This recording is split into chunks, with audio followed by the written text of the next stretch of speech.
અંબાજી મંદિર દાનચોરીના કેસમાં સૌથી મોટા અને મહત્વના સમાચાર।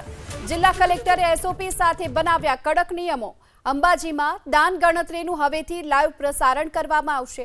20થી વધુ સીસીટીવીની નજરમાં દાનની ગણતરી કરવામાં આવશે। 6 મહિનામાં કેમેરાનું રેકોર્ડિંગ સાચવવાની પણ વ્યવસ્થા કરવામાં આવી છે।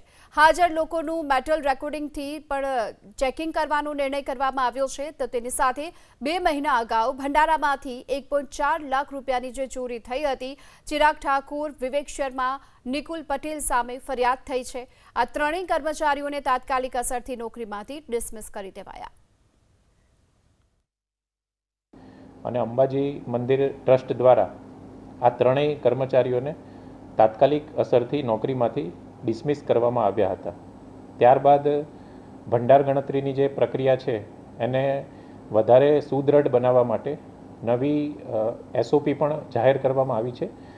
તે અંતર્ગત હવે 20 કરતાં વધારે કેમેરાની હાજરીમાં જ આ ગણતરીની પ્રક્રિયા થાય। આ ઉપરાંત કેમેરાનું જે રેકોર્ડિંગ બેકઅપ છે તે પણ 6 મહિના સાચવવા માટેની જોગવાઈ કરવામાં આવી છે। ગણતરીમાં હાજર રહેનાર તમામ કર્મચારીઓનું પોલીસની હાજરીમાં મેટલ ડિટેક્ટર દ્વારા ચેકિંગ કરવામાં આવશે અને ગણતરીની પ્રક્રિયા દરમિયાન પણ મોટા ખિસ્સાવાળા કપડાં પહેરવા ઉપર નિષેધ મૂકવામાં આવ્યો છે।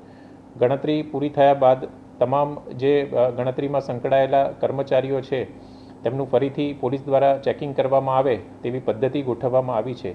આ ઉપરાંત સમગ્ર જે ભંડાર ગણતરીની પ્રક્રિયા છે તે લાઈવ ચાચર ચોકમાં મોટી એલઈડી સ્ક્રીન રાખી તેનું પ્રસારણ કરવાની પણ શરૂઆત કરવામાં આવેલી છે।